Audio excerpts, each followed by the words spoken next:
Shalom, shalom, peuple de Dieu, je vous salue au nom de notre Seigneur Jésus-Christ. Je suis très heureux encore de vous rencontrer aujourd'hui par la grâce de Dieu. Il est amour, il est merveilleux, il est bien pour nous. Il nous a fait grâce de nous rencontrer encore aujourd'hui. Et par rapport à ce travail que nous faisons ensemble pour accomplir la volonté de Dieu, la tâche que le Seigneur nous a donnée d'accomplir, voilà que nous sommes là à vouloir travailler encore, donner le meilleur de nous-mêmes afin que le message de l'évangile puisse passer partout à travers le monde. Je remercie bien ceux qui m'aident, qui me soutiennent dans la prière, par les conseils.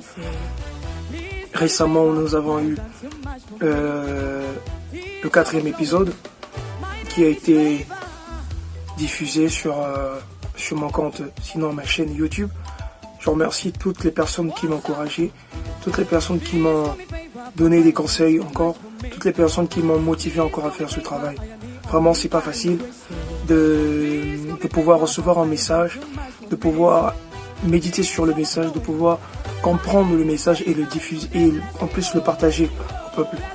En tout cas, cher peuple de Dieu, enfant de Dieu, serviteur et fils de Dieu. Vous voyez, j'ai dit ça par rapport à ce rang-là parce que chacun de nous sait à quel niveau il se retrouve, à quel niveau est sa relation avec Dieu. Dieu de sa foi, surtout qu'il y a des gens qui sont encore au niveau d'un peuple seulement, ceux qui sont encore des enfants, ceux qui sont devenus déjà des fils parce que Jésus nous a appris à prier en disant « Notre Père qui es aux cieux ». Il ne nous a pas dit « À toi le Père des enfants », non. Il a dit « Notre Père » parce que nous sommes des enfants, sinon nous sommes des fils de Dieu. Comme Jésus est fils de Dieu, nous sommes des fils de Dieu, co-héritiers du Christ auprès du Père. Alors, pour aujourd'hui, je suis vraiment béni. J'aimerais faire simple et vite, mais on sait jamais. On sait jamais. Le thème d'aujourd'hui est un thème qui parle généralement, qui parle de la vie courante, de la vie que nous menons, qui parle de l'irréparable à ne pas commettre. Pourquoi l'irréparable à ne pas commettre? Bien-aimés dans le Seigneur, de la jeunesse jusqu'à l'âge, jusqu'à la vieillesse, nombreuses personnes ont commis des choses qui les ont rattrapées dans leur vieillesse et qu'ils ont regretté toute leur vie. Ces choses ont hanté leur vie et les ont empêchés d'évoluer et d'avancer. Les ont empêchés de voir leur futur meilleur. Les ont empêchés de reconnaître le bonheur dans leur avenir. Les ont empêchés de pouvoir entreprendre quelque chose dans l'avenir parce qu'ils ont fait de mauvaises choses dans le passé. C'est pour cela que je viens avec ce message pour pouvoir nous aider à savoir bien gérer notre vie, à savoir bien guider notre vie. Et la personne la mieux placée pour nous guider, c'est le Saint-Esprit. Faites connaissance de cette personne.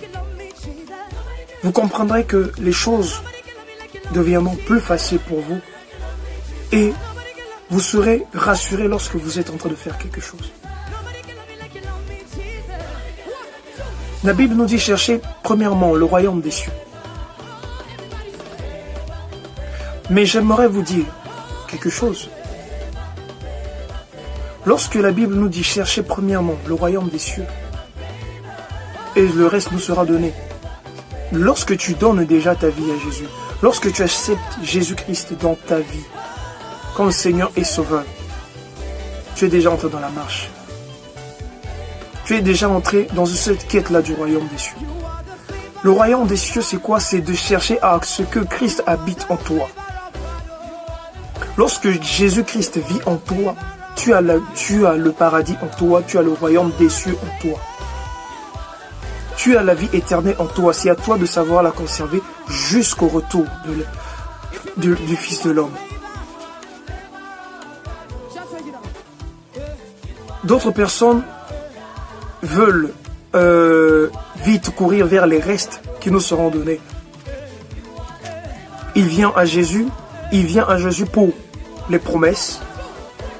Il court vite derrière les promesses. Dès qu'il a les promesses, il s'éloigne. Et il est surpris de savoir que son âme est tourmentée quelque temps après. Son esprit est tourmenté, il ne vit plus la paix. C'est parce qu'il a chassé Christ de son cœur. Il a chassé Christ de son âme, de son corps. Le Saint-Esprit n'est plus en lui pour pouvoir le guider, pour pouvoir l'indiquer.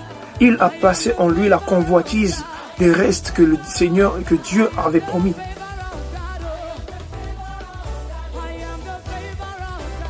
Cherche le royaume des cieux.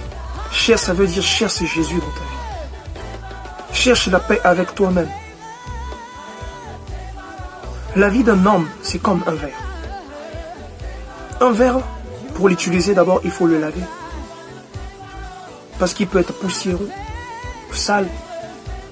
Avant de bien le tenir, avant de boire avec le verre, il faut bien l'essuyer pour ne pas qu'il vous glisse entre les doigts. Après l'avoir essuyé, il va sécher. Vous pourrez l'utiliser avec n'importe quoi. Mais attention, après l'avoir utilisé, il faudrait encore le laver. Bien-aimé, c'est comme la vie de l'homme. Lorsque Jésus nous ramasse, il nous prend de la boue. Il nous lave par son sang. Il enlève toute impureté qu'il y a en nous. Il enlève ce masque qu'il y a sur notre visage que le monde a laissé. Je ne parle pas encore du diable.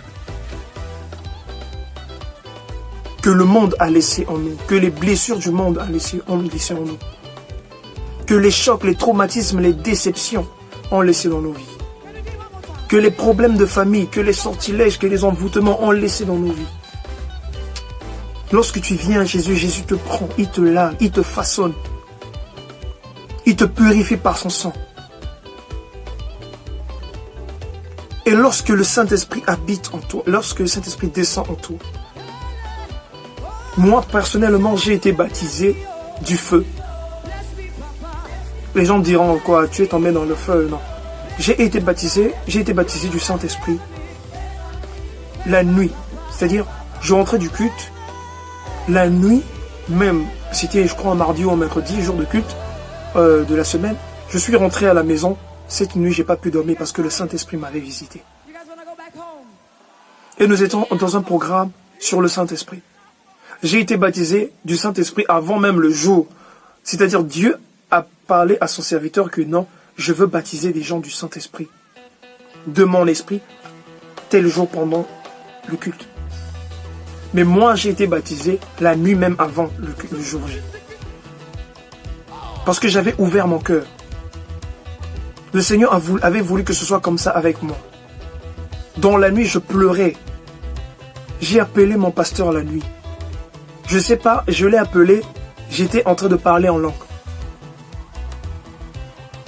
Je l'appelais, je parlais en langue. Les seuls mots qui pouvaient sortir de ma bouche, que mon pasteur avait écouté, c'était « J'aime Jésus ». Il est resté à m'écouter, moi j'ai lancé l'appel, il est resté à m'écouter jusqu'à ce que mon crédit était fini. Où je crois qu'il avait raccroché haut. Toute la nuit.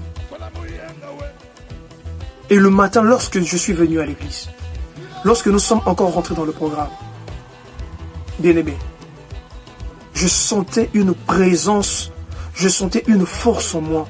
Je sentais que j'étais capable de dire quelque chose. Je sentais que j'étais capable de faire quelque chose en esprit et la chose allait se faire. Parce qu'il était encore tout frais en moi. Et c'était à moi maintenant de le conserver, de lui garder dans cette chaleur-là. Et il fallait que le feu s'allume. Et il fallait qu'il y ait la prière. Que je sois baptisé du feu. Et ce jour-là, le jour qui suivait, la prière, elle m'a fait transpirer. La prière a bouilli en moi. La prière m'a fait dégager l'aura du Saint-Esprit. Je sentais ma tête chauffer. Je sentais mes pieds chauffer. Je sentais mes mains chauffer. Je sentais mes yeux qui brûlaient. À cause de l'intensité de la prière qu'il y avait, les gens tombaient autour de moi. Frères et sœurs tombaient autour de moi. Celui-ci était pris en transe, celui-ci parlait en langue, celui-ci. Le Saint-Esprit était au milieu de nous. et le pasteur, nos chefs d'intercession, tout le monde, tous ceux qui étaient là, ne croyaient pas ce qui se passait parce qu'ils s'attendaient à une séance ordinaire. Mais plus que ce qu'ils attendaient, tous nous étions étonnés. Parce que lorsque nous étions en transe, certaines personnes, peut-être pas tout le monde, mais je ne sais plus, mais je crois que c'était tout le monde. Parce que j'entendais un moment, je n'entendais que ma voix. Le reste, c'était du bruit. Je ne savais pas ce que les gens disaient, mais je sentais un calme dans ce bruit-là que je ne comprenais pas.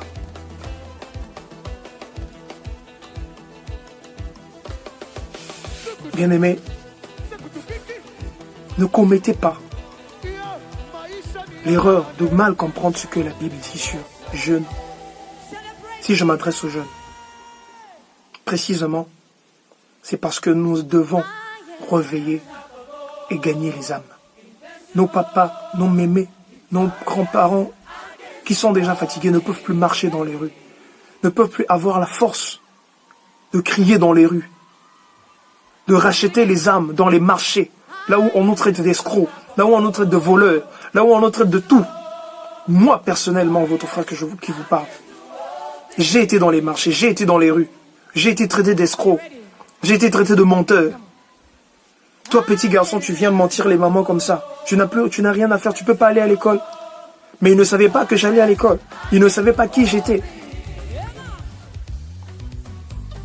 Peu importe de la famille d'où tu viens, Jésus t'aime tel que tu es. Il ne t'aime pas à cause de l'argent de ton père. Il ne t'aime pas à cause, je ne sais pas, de la pitié, de la pauvreté de tes parents, ni de la famille ordinaire où je ne sais d'où tu viens. Il t'aime parce que tu es toi. Parce qu'il t'a choisi. Il te parle à toi, il te parle à ton cœur. Change ton cœur, réponds-toi. Ne détruis pas ta vie pour les choses qui vont passer. Ne cherche pas à mal profiter de la vie parce que tu penses que lorsque tu seras vieux, tu ne pourras plus jouir de toutes les filles ou tous les hommes qui te courent après ou bien derrière qui tu cours. Moi, j'ai commis des erreurs dans ma vie. J'ai commis l'erreur de sortir avec les filles très jeunes. J'ai commis l'erreur de connaître cette vie-là. Mais lorsque j'ai commencé à changer, même mon entourage n'arrivait plus à me supporter. C'est pas que j'ai rejeté mon... Faites, ne commettez pas cette erreur. Lorsque vous venez à Jésus, ça ne veut pas dire que vous devez fuir votre entourage. Non, vous devez pas... Je reviens sur mes paroles. Ça ne veut pas dire que vous devez rejeter votre entourage. Fuyez les mauvaises compagnies. C'est-à-dire, lorsque vous quittez ce monde-là, ne cohabitez plus avec ces gens-là parce que un jour, comme vous n'êtes pas encore mûr, vous risquerez de retomber. C'est pour cela que vous verrez des gens qui retombent et on est obligé encore de les forger dans la prière, dans les paroles. J'en connais un frère qui, pour lui, le combat, c'était l'alcool. On était obligé par force, je dis bien par force, à l'église de le garder dans les retraites pour ne pas seulement qu'il sorte et qu'il aille prendre de l'alcool avec ses amis. Lorsque tu quittes le monde du banditisme, évite de traîner avec les bandits. Lorsque tu les vois, prêche-les.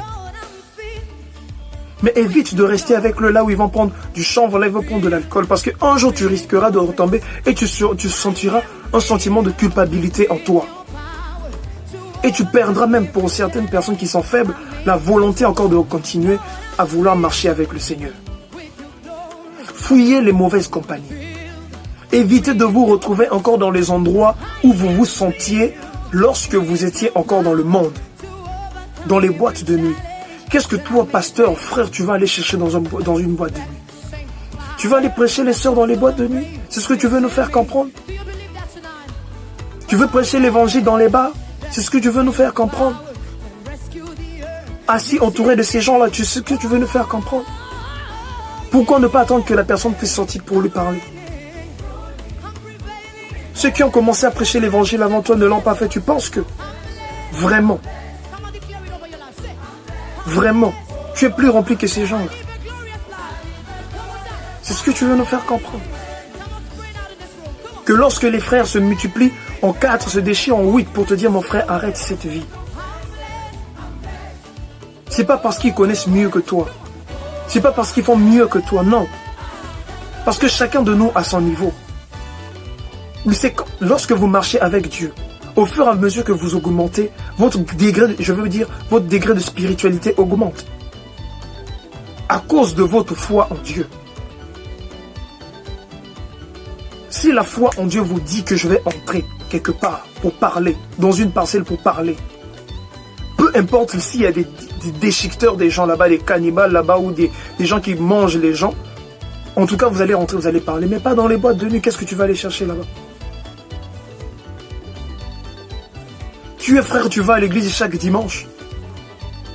Moi j'en ai connu des gens.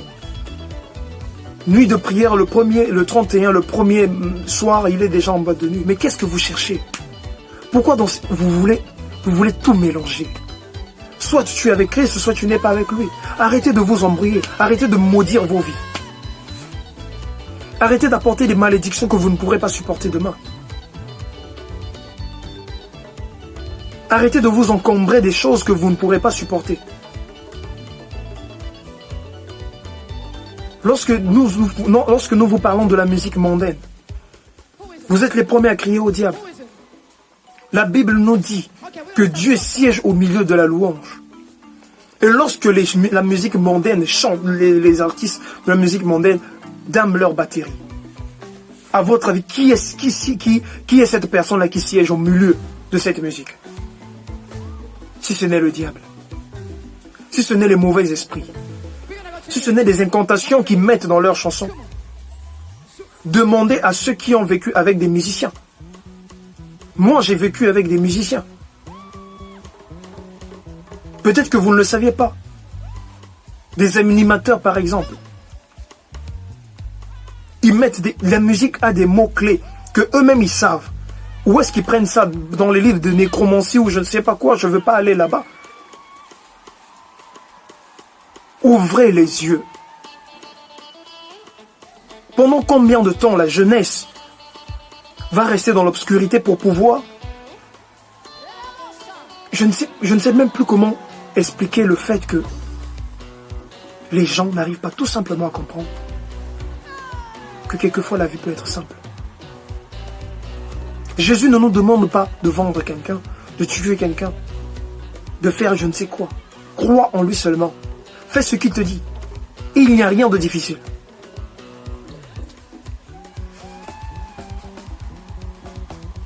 En même temps, c'est pas difficile. En même temps, c'est pas facile. Et en même temps, c'est difficile aussi. Plutôt, en même temps, c'est pas difficile. Et en même temps, c'est difficile. Pourquoi? Parce que la chose la plus difficile à faire, déjà, c'est s'abstenir du sexe. Cette chose-là, mes frères, je vous dis, c'est pas facile. Mais lorsqu'il est rempli en toi et que tu fais de lui ta priorité, je peux te rassurer, je sais de quoi est-ce que je parle, que tu n'auras plus ces sentiments-là que tu as maintenant. Que tu n'auras plus ces désirs-là qui s'éveillent tout le temps comme tu en as maintenant. Tu es une personne, ça peut t'arriver parce que tu as une copine, tu veux t'abstenir, mais le fait d'être présent à côté d'elle te suscite en toi des sentiments sexuels, des pulsions sexuelles. Mais lorsque vous deux, vous comprenez que pour l'instant, vous n'êtes pas à ce niveau-là, quelque chose va se passer dans votre couple et que vous verrez que vous serez des gens très exemplaires et les gens verront de vous que vous êtes des grands. Parce que vous arrivez à surmonter des choses que même des adultes n'arrivent pas. Parce que vous avez compris comment fonctionne Jésus dans votre vie. Comment est-ce qu'il doit marcher? Comment est-ce que vous devez marcher avec lui? Devenez grand.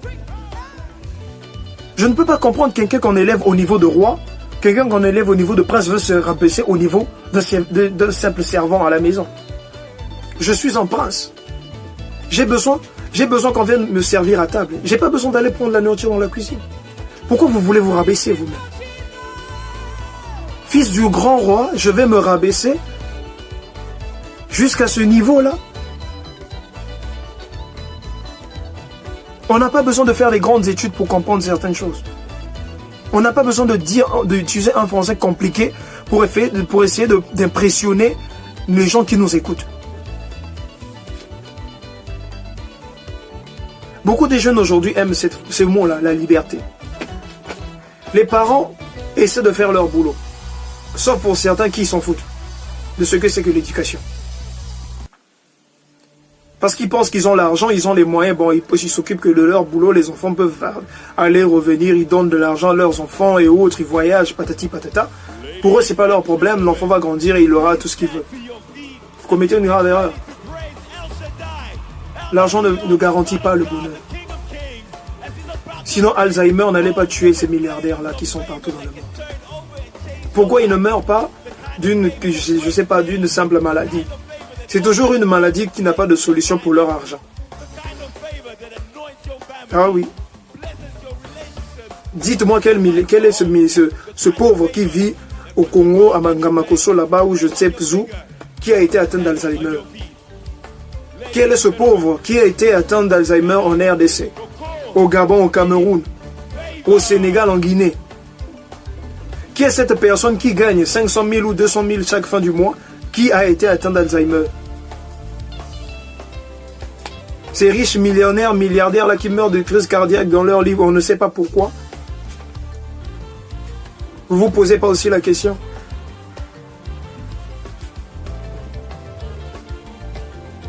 Faites attention. Aujourd'hui, j'ai le cœur qui pleure et qui est en colère en même temps. Parce qu'on en a assez de voir comment les gens sont en train de penser qu'on les mène en bateau. Écoutez, ne prenez pas les choses pour de la blague. Beaucoup me disent, oh, vous nous parlez, vous êtes en train de nous distraire, et vous les frères et les jeunes et vieux, vous êtes tous pareils, les pasteurs sont des escrocs. Le pasteur qui est escroqué là, dites-moi d'abord, je vais vous dire, les hommes d'abord, eux-mêmes, ils sont bêtes. Nous-mêmes les hommes là, on est bêtes, on est fait comme ça. Pour certaines personnes là, l'idiotie même est innée. Je ne peux pas comprendre qu'une personne, un homme se lève aujourd'hui, il est pasteur, pas aujourd'hui. Il a fait, je ne sais pas, 30 ans ou je sais pas, 50 ans de ministère, après un jour, ça le prend.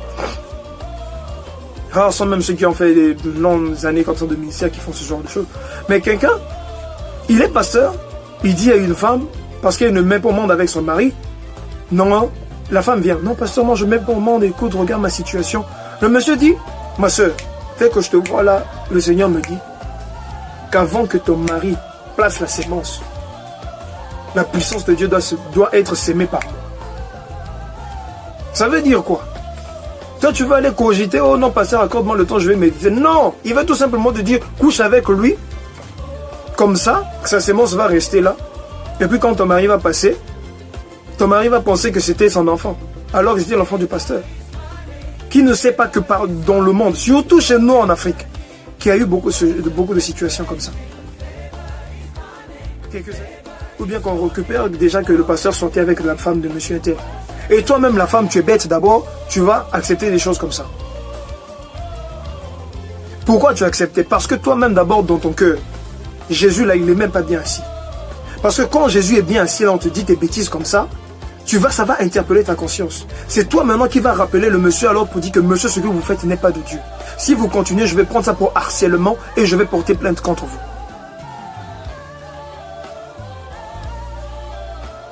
Le non-serviteur de Dieu, là, les gens ne doivent pas blaguer avec.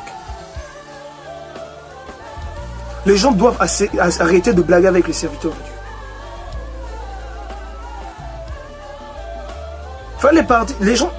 Fallait partir parler comme ça à David à l'époque. Tu viens insulter toute la divinité de Dieu qui est en lui. Devant sa face, il te décapite. Sur place net, on t'enlève la tête. Parce que tu n'insultes pas lui, tu insultes celui qui l'a créé, celui qui a fait de lui ce qu'il est.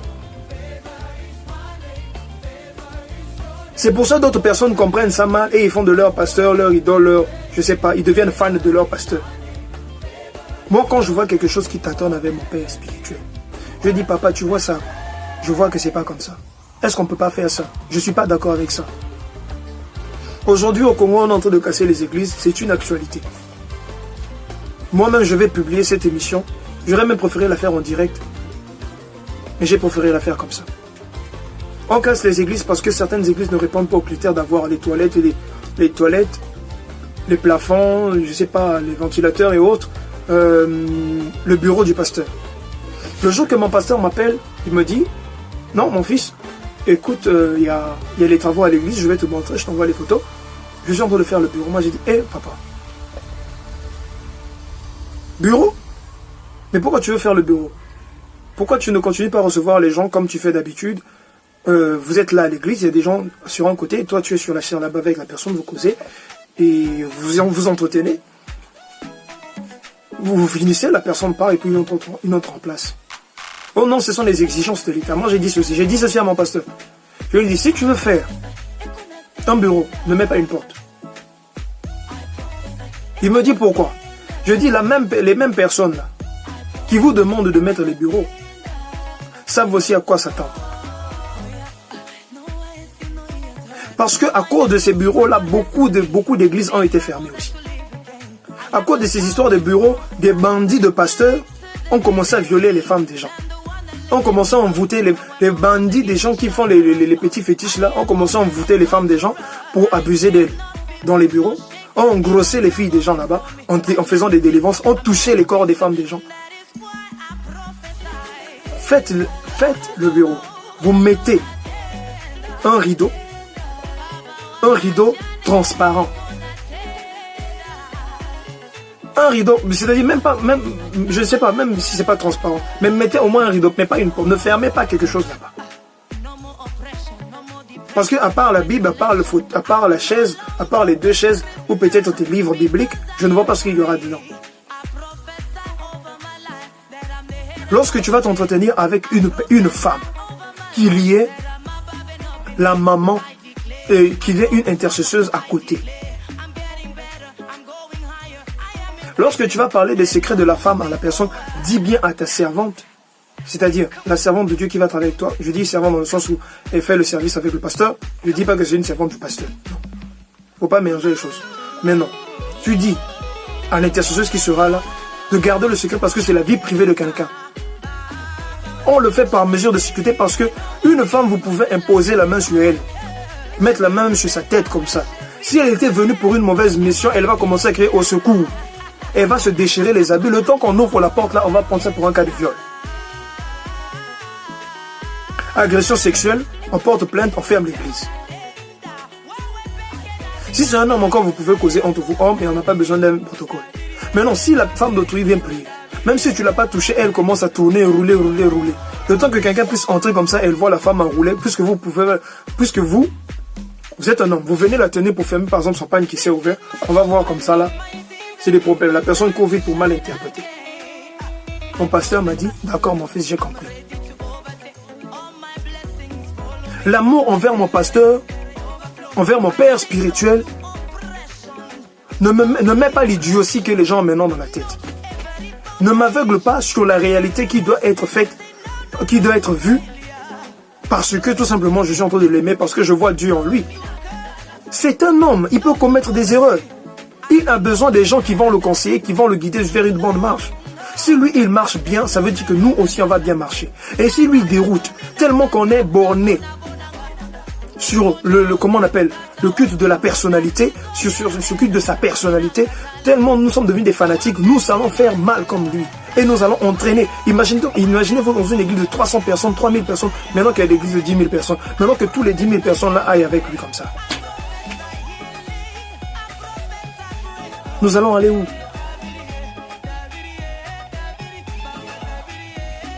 Les jeunes qui aiment la liberté aujourd'hui, vous voulez aller dans les boîtes de nuit, faire tout ce que c'est. Moi, votre frère, j'ai fait tout ça. Aujourd'hui, je vous parle, je suis fier de ce que Dieu a fait de moi. Les femmes, j'ai connu, l'alcool, j'ai connu, la cigarette, j'ai connu. D'abord, je dis cigarette, mes parents ne savent même pas que j'ai fumé de ma vie. Mais je le dis parce que c'est un témoignage, vous deviez m'écouter.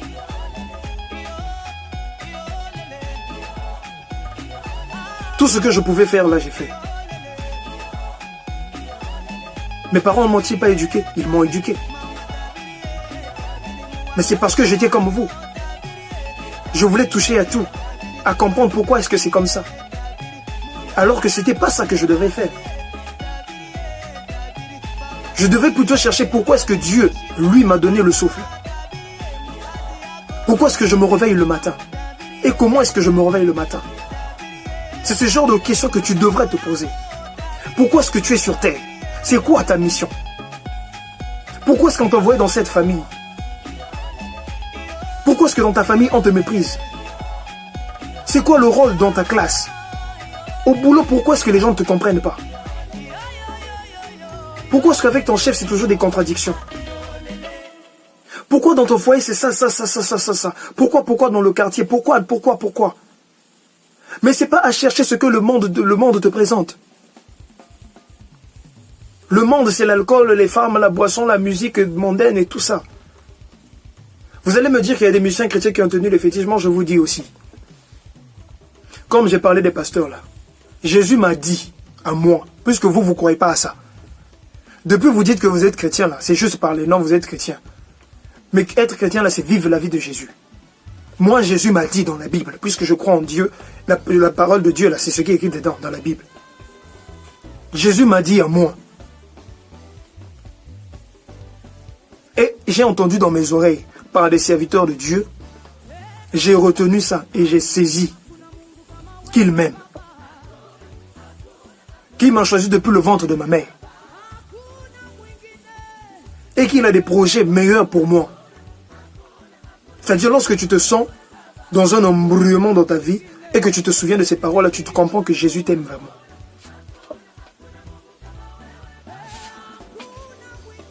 Il m'a dit à moi que je serai la tête et non jamais la queue. Il m'a dit à moi que je suis son serviteur. Il m'a dit à moi que je prospérerai. Il m'a dit à moi que je suis une étoile. Des phrases simples comme ça là. J'ai pas besoin d'incantation. Des fois, vous voyez, lorsque quelqu'un prie, vous savez, il y a un certain niveau de prière où, en fait, tu vas plus commencer à crier. Tu vas commencer à parler seulement. Tu vas prier, ça dépend du sentiment que l'esprit te donne. Des fois, tu veux crier, l'esprit te dit calme-toi, il faut doser ce mot, il faut parler. Il faut parler à t'écouter.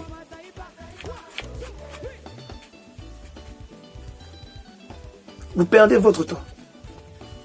Sérieusement. J'ai mal. J'ai mal dans mon cœur. Là où je suis là, je parle à des gens qui ne m'écoutent pas.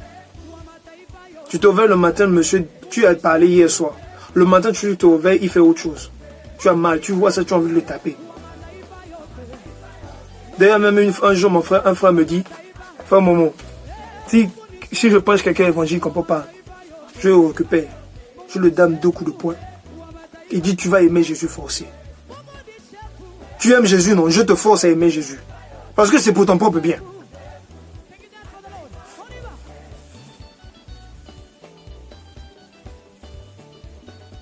Bien-aimé. Tu veux être libre. Pour être libre, là, tu n'as qu'un seul choix. C'est de marcher avec Christ. Ne commets pas l'irréparable que tu pourras pas résoudre demain. Que tu ne pourras pas réparer demain. Tu marches dans le viol. Tu violes la fille d'autrui, elle meurt et va hanter ta vie. Tu es traumatisé, tu te mets une balle dans la tête. Pour certaines personnes, c'est arrivé. Tu fais le banditisme, tu es Koulouna. Je vais parler aux petits bandits, surtout les Congolais vont m'écouter. Les petits Koulouna qui vont aujourd'hui chercher les fétiches et autres. Tu vas tuer les gens, tu tues les gens là. Le jour que tu vas essayer de rester un peu calme, te conscientiser, tu vas voir comment les âmes là vont retomber sur toi. Les âmes là vont crier dans ta tête comme ça, tu vas les écouter. Et tu auras l'impression d'être comme un fou. Si seulement les coups en question regardent YouTube. Bien-aimé.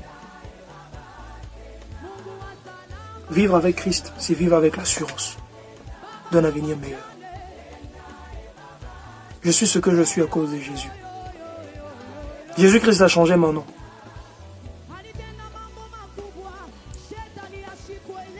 Les gens m'ont connu avec plusieurs noms. Surtout ceux avec qui on faisait les parcours des copines et autres. Il a changé mon nom dans les bouches de ces gens-là. vous n'avez une seule chose à faire. Vous laissez guider. Je parle à ceux qui n'ont pas reçu Jésus et même à ceux qui ont reçu Jésus, qui vivent encore. Un pied dedans, un pied à l'extérieur. Ils ont confessé, mais dans leur cœur, il n'est pas dedans. Ils ont dit à l'église que je reçois Jésus, mais demain, il est parti en boîte. C'est déjà un pas en avant que tu as fait. N'abandonne pas. Je sais que c'est difficile. Moi-même, j'ai mis un pas, je suis tombé, j'ai mis un pas, je suis tombé, jusqu'à ce que j'ai dit, j'en ai assez. J'en ai assez de me faire immuler comme ça par les envoûtements de la vie. Maintenant, je vais parler du diable. Arrêtez d'accuser le diable qu'il est la cause de tous vos malheurs.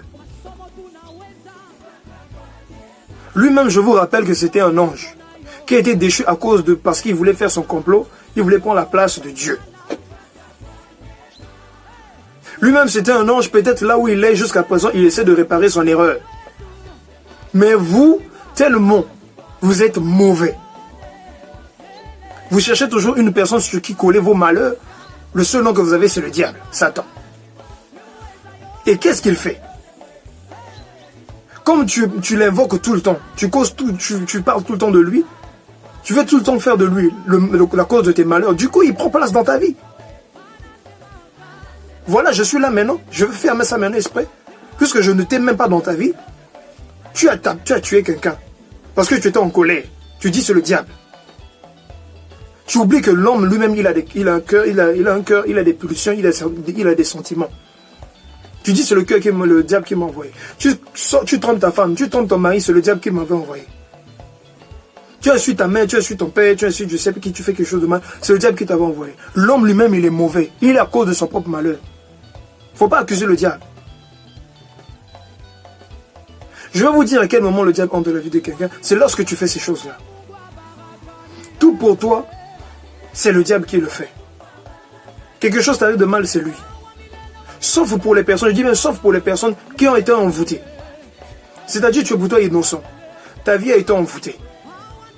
Il y a les démons qui s'agitent en toi. Ils te donnent une force terrible. Par exemple, les incisions qu'on fait quand on était petit, chez nous, comment on appelle ça les camans, pour être fort et autres, ça fait habiter en toi des démons, ça fait habiter en toi des esprits mauvais. Mais quand cela ne tienne, c'est toi qui avais voulu faire ça parce que tu pensais, tu voulais avoir une certaine force, un certain pouvoir. C'est parti de toi. Tu as laissé une brèche. Tu es une personne colérique. Oui, le diable a besoin de se nourrir de ta colère. Il vient prendre place dans ton cœur. Pour faire de toi une mauvaise personne. Au départ, c'est nous-mêmes qui laissons ouvrant la porte à ces esprits mauvais. Tu peux être né d'une famille où il y a des sorciers.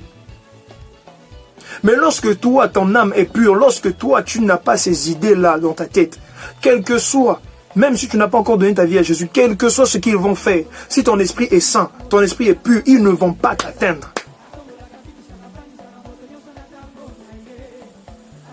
Au pire encore, lorsque tu vas donner ta vie à Jésus, tu seras immortel.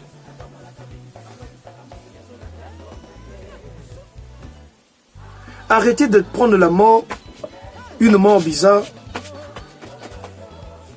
comme action du diable. C'est-à-dire, vous allez me dire que quelqu'un était bien, la personne est morte parce que son oncle l'a bouffé. Pour vous, la personne était morte, l'oncle l'a bouffé parce que la personne était bien et autre.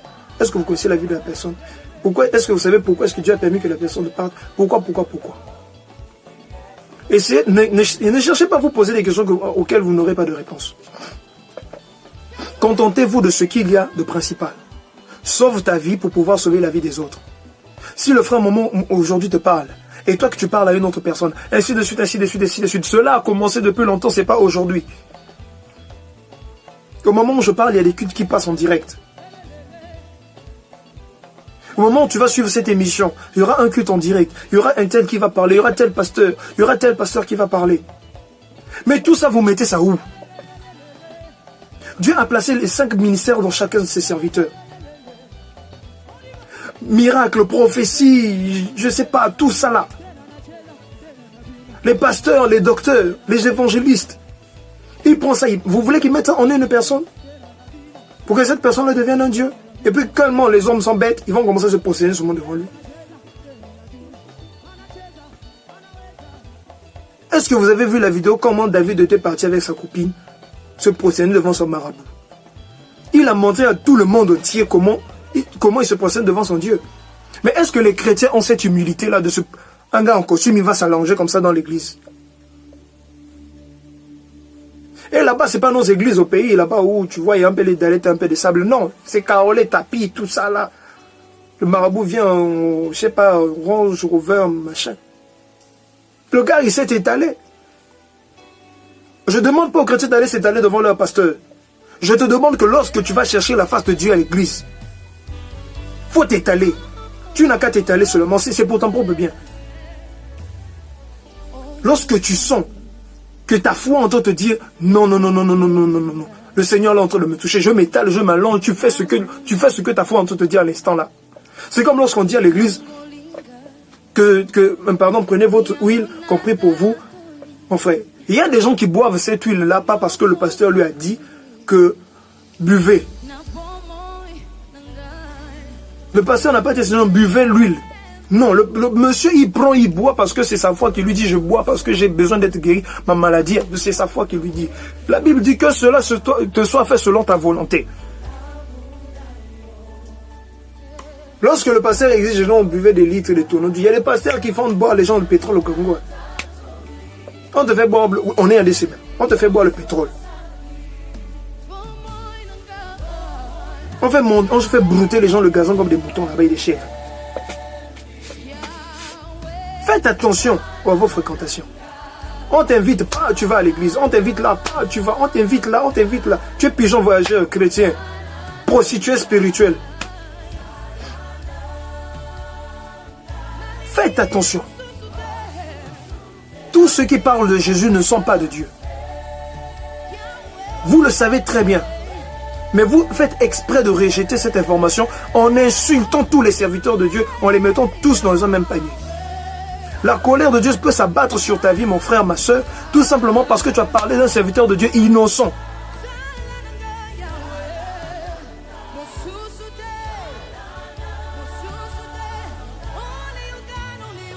Dieu a envoyé son Fils unique pour nous sauver. Pour nous sauver du quoi? Du péché, de la condamnation qui était sur nous. C'est-à-dire la condamnation de nos familles. Tu reçois Jésus, la condamnation de ta famille est abolie. C'est-à-dire abolie, comme la tête négrière. Tu me dis que la tête négrière existe toujours, on exploite l'homme. Toi, tu as vu qu'on a enchaîné quelqu'un ici. Au 21e siècle, vous avez vu quelqu'un qu'on a enchaîné. Qu'on a vendu en Europe ou en Amérique. Donc ta condamnation là sera abolie, comme la tête négrière. Ta vie là sera libre. Tu seras libre de faire ce que tu veux. Mais t'en faire ce que tu veux là. C'est ce que je suis en train de dire ici. C'est pas aller dans les boîtes, aller dans les milieux où le diable, voilà même. Aller dans les milieux qui ouvriront les portes au diable de pouvoir entrer dans ta vie. Ne lui laisse pas l'occasion de pénétrer dans ta vie. Sinon tu vas le regretter. Parce que les années où tu seras envoûté là déjà, peut-être que tu aurais pu faire autre chose. Tu serais devenu d'un côté. Je parle en termes de fortune. La richesse n'attend pas le nombre d'années, la sagesse non plus. C'est le temps pour toi d'être sage et intelligent. Pour pouvoir construire ta vie. Ne perdez pas votre temps dans des futilités. Ne perdez pas votre temps dans des futilités. Tu veux construire ta vie avec Jésus. Allez dans les boîtes de nuit gaspiller de l'argent. Je sais ce que c'est. Tu sors de la boîte de nuit, demain matin, tu vas demander 200 francs à quelqu'un dans la rue, à papa, à maman. Tu avais volé 1 million, tu sors avec 200 francs. Demain, tu demandes de l'argent, papa pleure. L'argent que c'était pour te payer des études. Tu commets une bêtise que tu ne peux pas réparer parce que ton père ne peut plus te payer l'école. Et toi, tu finis comme ça. Bon, on ne comprend pas. Qu'est-ce que vous voulez? Les parents ne sont pas éternels. Donc, si vous ne construisez pas vos vies maintenant, là, je le dis, certaines personnes, Dieu les prendra leurs parents. Dieu prendra leurs parents parce qu'ils pensent que leurs parents sont capables de tout faire et qu'eux, ils peuvent se comporter comme des cons.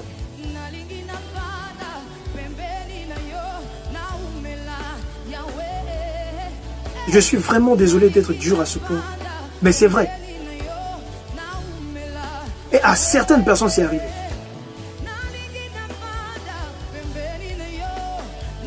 On vous prendra la seule personne, on te prendra la seule personne qui est capable de te payer les études, tout simplement parce que tu penses que mon oncle, mon père a. Il te prend cette personne-là. On verra qui va te payer les études. Et pendant que tu vas essayer de prendre conscience,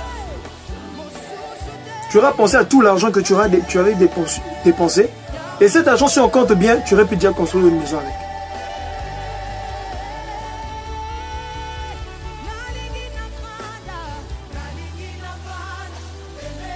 Dieu est un père. Il a dit à son fils de nous dire que nous sommes ses fils. Nous ne devons pas avoir peur. Nous devons continuer à tenir bon. J'ai la foi que je serai grand. Je ne parle pas d'une grandeur mondiale ou non. Grand dans mon cœur, dans mon esprit, dans mon mental. Fort. Je prie Dieu que ma foi soit inébranlable, quelle que soit la situation. Quelle que soit la situation, même la mort de mes parents. Certaines personnes, leurs parents sont morts et ça détruit leur foi. Dieu, comment tu peux me prendre mes parents comme ça là? Mais il a permis cela tout simplement pour voir si tu étais capable, si tu l'aimais vraiment. Parce que tu avais mis la richesse de tes parents devant.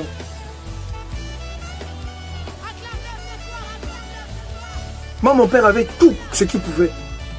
Il avait les moyens de m'offrir tout ce que je voulais. Je dis bien tout ce que je voulais. Mais le Seigneur m'a montré un autre chemin. Il a mis en mon cœur d'autres priorités. Parce que j'ai accepté de le suivre. Parce que j'ai accepté de le suivre. Et oui, Jésus vous aime. Je ne vais pas aller plus loin. Je pense que le Seigneur a parlé. Il a parlé. Que cette parole, que ce que je viens de dire aujourd'hui, touche vos cœurs. Je prie que des gens puissent changer. J'attends des témoignages de ce message.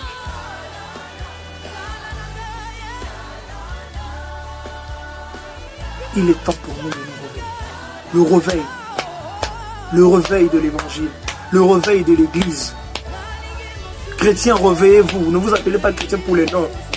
Réveillez-vous, vivez la vie de Christ. Soyez l'exemple pour d'autres personnes comme les apôtres l'ont fait. Je veux voir des jeunes garçons de 18, 19 ans, 20 ans, 15 ans, 16 ans, marcher dans les rues, imposer les mains aux malades. Que les aveugles voient des mains des petits enfants, comme ça vous allez comprendre que Jésus là, Dieu là, il est puissant. Il n'a pas besoin que tu puisses attendre 40 ans, être pasteur dans une grande église pour qu'il puisse faire des miracles avec toi. Qu'il puisse mettre une parole dans ton cœur. Je vais vous dire quelque chose, une fois, on avait un séminaire, le thème c'était « Femme, appelle ton mari ». Le Seigneur me fait rencontrer avec une femme veuve. Je marchais dans la rue, j'étais sur le goudron, la maman vendait le manioc. Il me fait rencontrer avec une femme veuve. Je lui dis « Bonjour maman, je partage des tracts pour les... Dans le cadre de l'évangélisation, nous avons un séminaire dans notre église. » Il me dit « Mon fils, c'est quoi ?» Une mémé. Bon, maman. Peut-être dans la cinquantaine. Il me dit, mon fils, c'est quoi le thème? Je lui présente le papier. Je lui dis, maman, le thème c'est femme, appelle ton mari. Elle me regarde et sourit. Elle baisse d'abord la tête, après me regarde. Elle dit, mon fils, moi je suis veuve. Je suis resté calme. Tu veux que j'appelle quel mari? Mon frère, lorsque la maman m'a dit, tu veux que j'appelle quel mari? Le premier nom qui est sorti de ma bouche, c'était le nom de Jésus. Jésus. Je lui ai dit, appelle Jésus dans ta vie. Tu ne mérites pas de vivre dans la tristesse. Appelez Jésus dans vos vies. Vous ne méritez pas de vivre dans de telles conditions. Pensez-vous que Dieu, vous dites que vous priez, moi je prie, vous qui dites aux gens que les chrétiens sont des pauvres, voilà, attention. Dieu n'a pas demandé aux gens d'être paresseux. Dieu n'a pas demandé aux gens de ne pas aller à l'école. Dieu n'a pas demandé aux gens de ne pas apprendre les métiers qu'on fait à la main, être tailleur, être menuisier, être cordonnier parfois pour s'en sortir. Tout le monde ne peut pas être riche. Mais si tu es cordonnier, tu arrives à avoir 2000 francs par mois, tu ne peux pas te nourrir. Mais toi tu es cordonnier, tu as 5 enfants. Tu vas à l'église tous les jours. Tu as une femme, tu as 5 enfants, une femme qui te crée d'abord les problèmes. Tu prends 2000 francs par jour, 3000 francs par jour. Vous allez manger comment? Est-ce que tu pourras envoyer tes enfants à l'école? Après, tu vas dire que lorsque les gens vont voir ta femme qui va tous les jours à l'église, on va dire que vous les pauvres, vous les chrétiens, vous êtes des pauvres. C'est la faute à qui? C'est votre faute à vous-même. Arrêtez d'accuser Dieu. Tu n'arrives pas à toi-même te contrôler, à mettre ta conscience en place, ton intelligence en place pour pouvoir t'organiser. Tu veux mettre tout le fardeau de la divinité de Dieu là dans tes problèmes. S'il vous plaît, je vous prie, revenez à vous. Dieu nous a donné l'intelligence, la sagesse, le discernement. Arrêtez de vous comporter comme des idiots. Arrêtez d'écouter de n'importe quoi. Arrêtez de laisser passer tout à vos oreilles. Mon pasteur m'a toujours dit, un serviteur de Dieu, c'est celui qui sait écouter. Mais, il ne donne pas ses oreilles à tout le monde. Retenez ce conseil. Que Dieu vous bénisse, bien-aimés. C'était le frère Momo. Voilà le message que j'avais à vous donner. La plantation est grande, mais nous avons peu de serviteurs.